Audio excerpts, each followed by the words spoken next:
Well done, everybody. That's good. So we're thinking about rewriting the script this morning as we are leading a healthy lifestyle.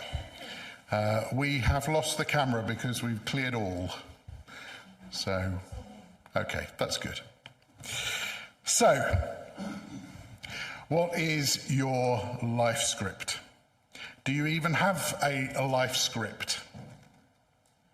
What is it maybe about your past, particularly your life with your family, that influences the way that you think about life today?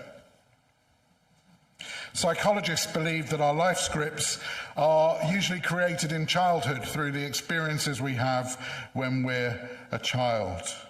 And a life script is what we use. We don't think about it. It's something that we do subconsciously, but we use it to give meaning to the events that happen around us today.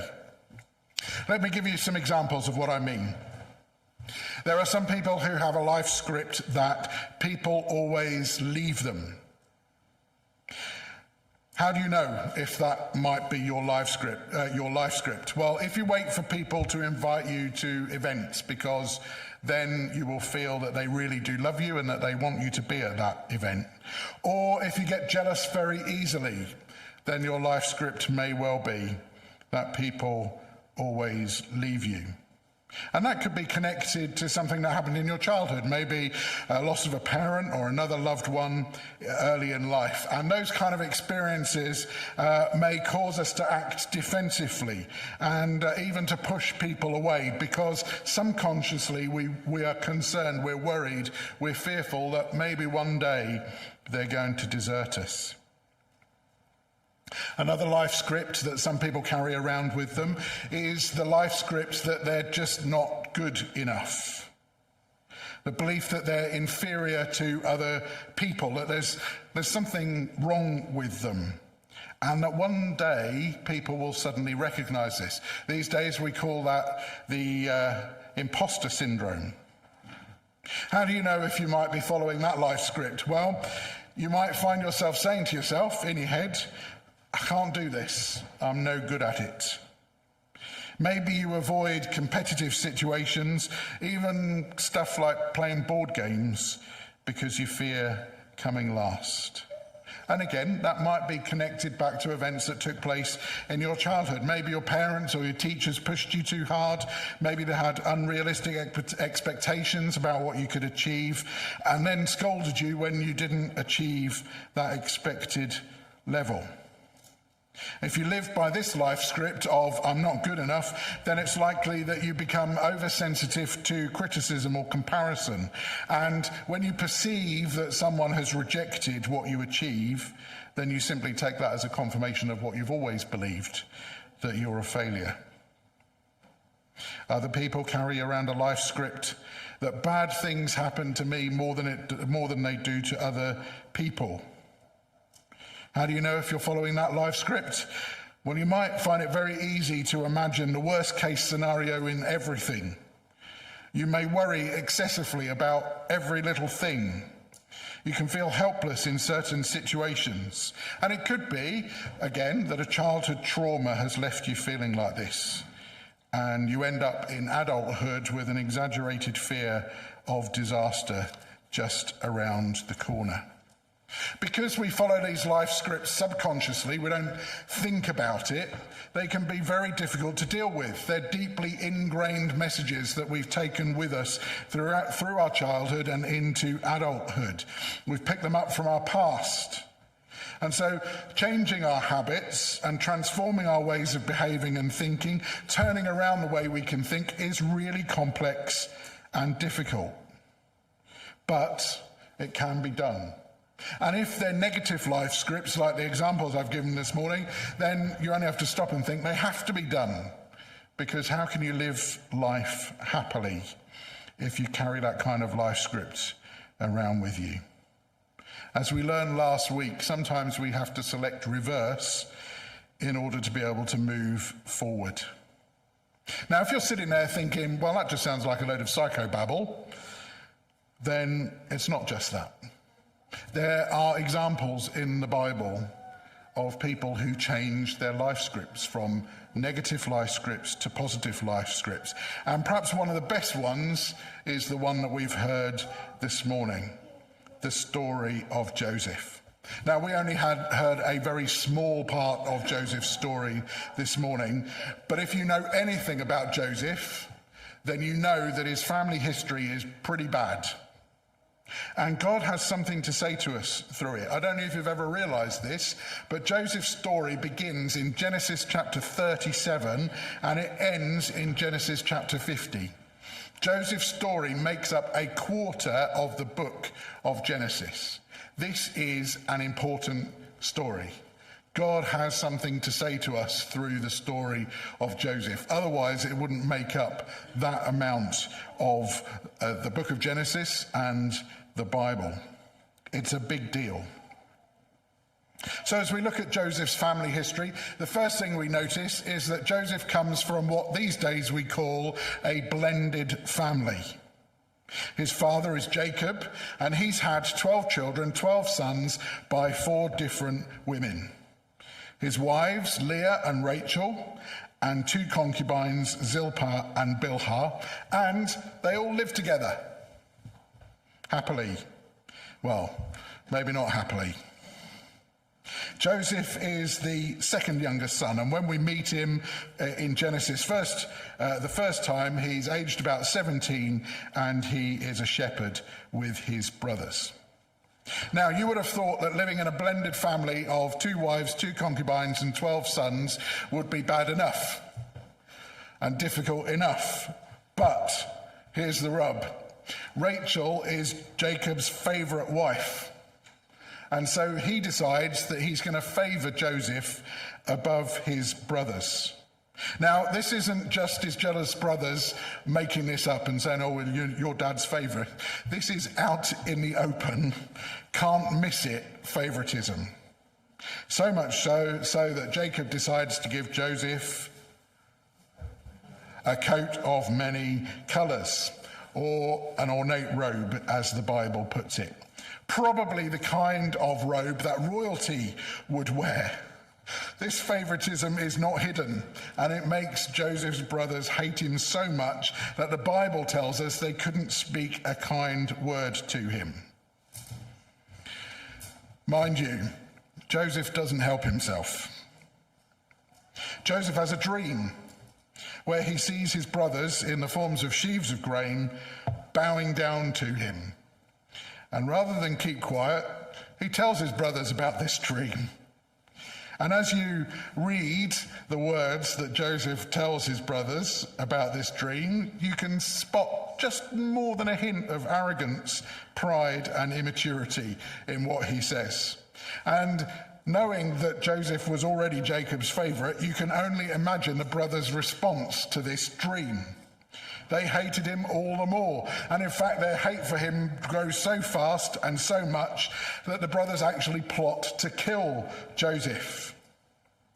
In the end, they decide to pull back from that. Not very far, because they decide to sell him into slavery instead. But their hate for Joseph is so much that they go home and fake his funeral and lie to their father about what's happened to him.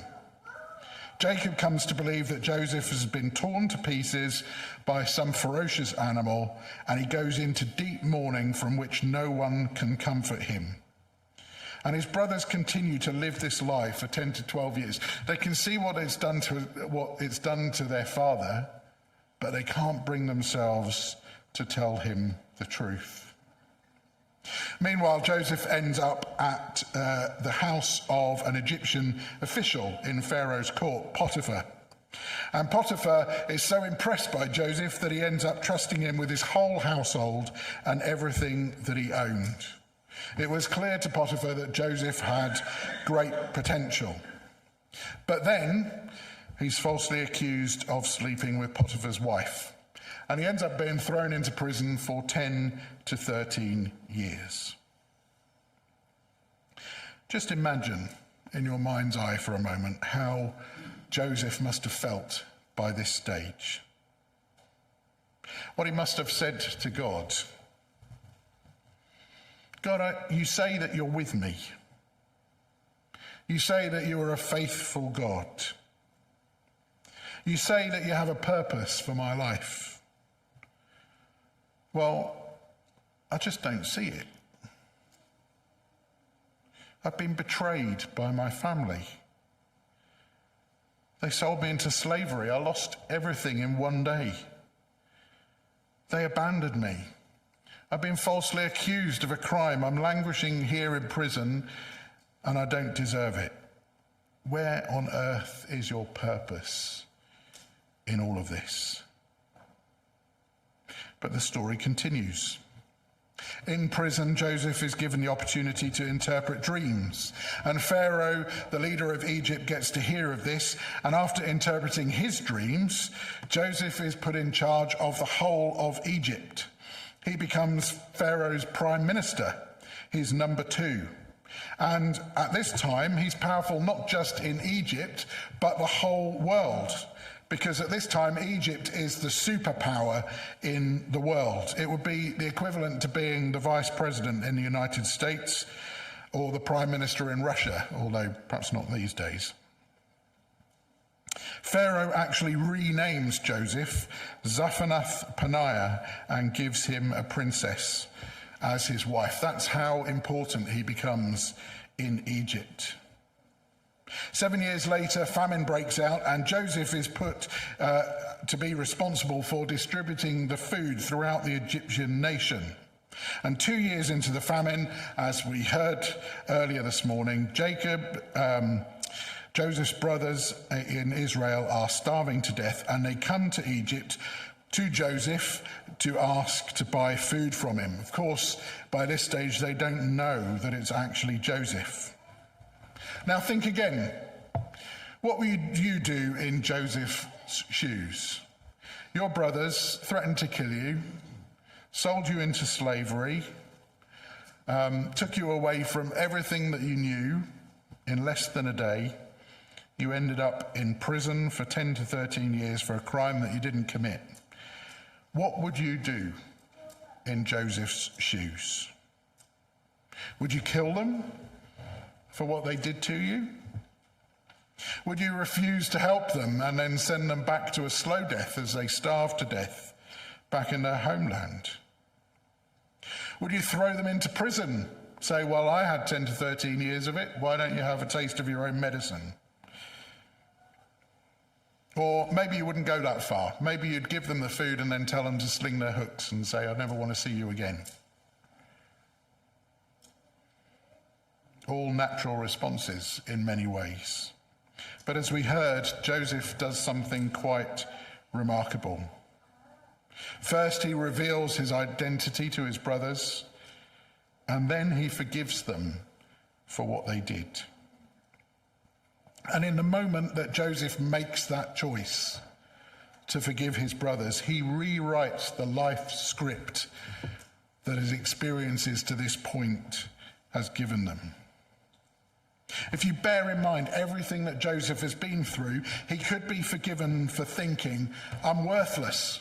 My family was simply happy to sell me into slavery. My life is a mistake. I shouldn't trust anyone because they might do something similar to me. I shouldn't risk anything. I shouldn't feel emotions because that makes me vulnerable. I should shut myself off from my pain. I'm a loser. That's the life script that his family past has written for him. Everything that's happened to him, abandonment, betrayal, false accusations, prison, all of it could unconsciously direct his life and the decisions that he makes in this moment. But Joseph chose to reject that life script. He thought about it and he chose to rewrite it with God. You can see from the text as you read the passage that we looked at this morning that Joseph has spent the last 2 decades praying continually to God, thinking and rethinking through what's happened to him. And as he does that, God gives him wisdom. He gives him insight into his divine plan through all the negative things that have happened to him. He's able to reveal the hand of God in the negative human activity that's taken place in his life. I wonder if you notice what Joseph said as he explained things to his brothers. If you've got your Bibles open, have a look at verses 5 and verses 7 and verse 8. Verse 5 says, "Don't be upset and don't be angry with yourselves for selling me to this place. It was God who sent me here ahead of you to preserve your lives." And in verse 7 he says, "God has sent me ahead of you to keep you and your families alive and to preserve many survivors." And then, just in case his brothers haven't quite got it yet, in verse 8 says, "So it was God who sent me here, not you. And he is the one who made me an advisor to Pharaoh, the manager of his entire palace, and the governor of all Egypt." In these verses, Joseph takes the experience that he's had throughout his life to this point, and he chooses to proclaim an amazing declaration of divine providence. He pronounces what may be the biggest phrase in the Bible: "But God. You hated me, but God loves me. You sold me into slavery, but God brought me to freedom. You abandoned me, but God has never left me. You left me for dead, but God has given me abundant life. I was falsely accused, but God gave me righteousness. I was thrown into prison, but God broke me out of prison."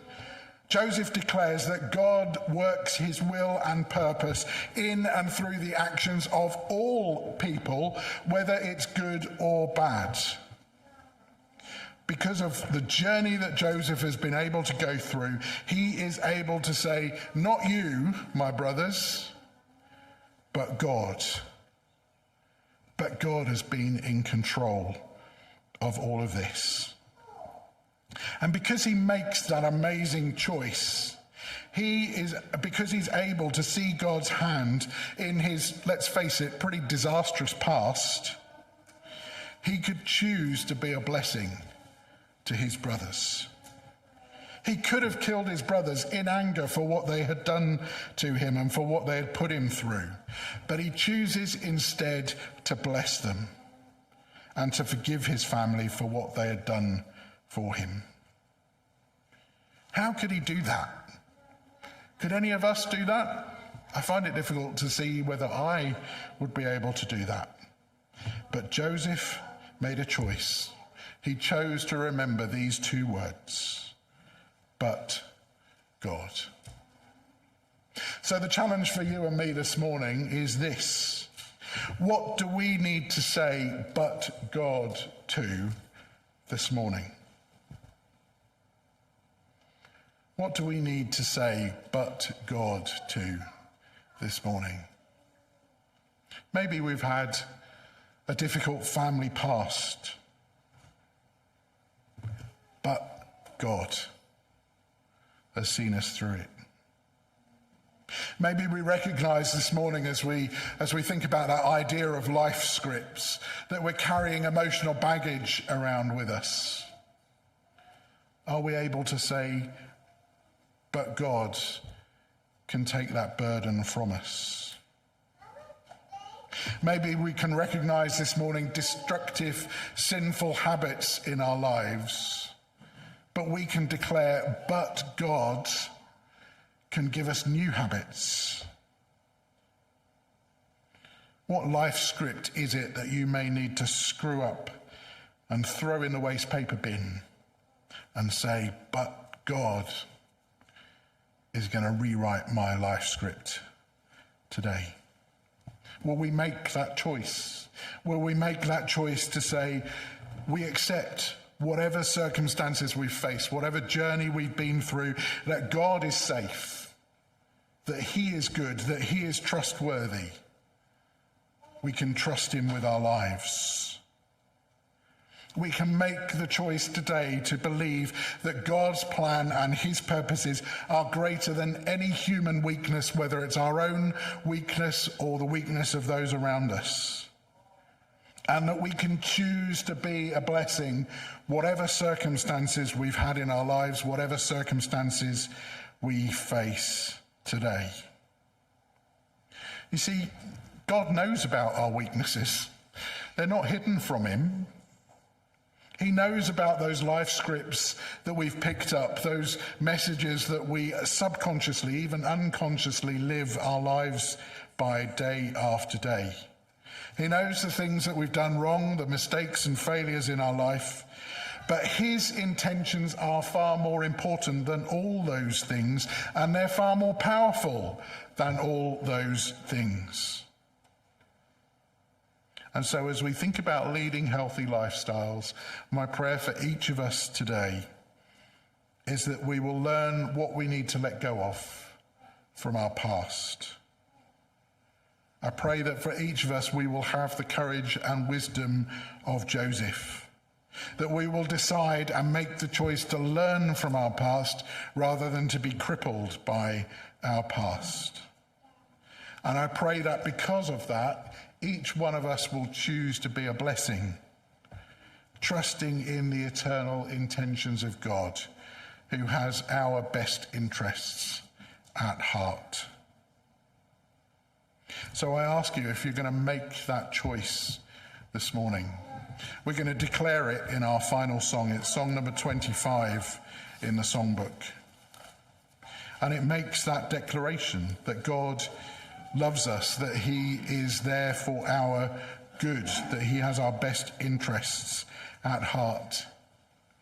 God's love to me is wonderful, that he should deign to hear the faintest whisper of my heart, wipe from mine eyes the tear, and though I cannot comprehend such love so great, so deep, in his strong hands my soul I trust, he will not fail to keep.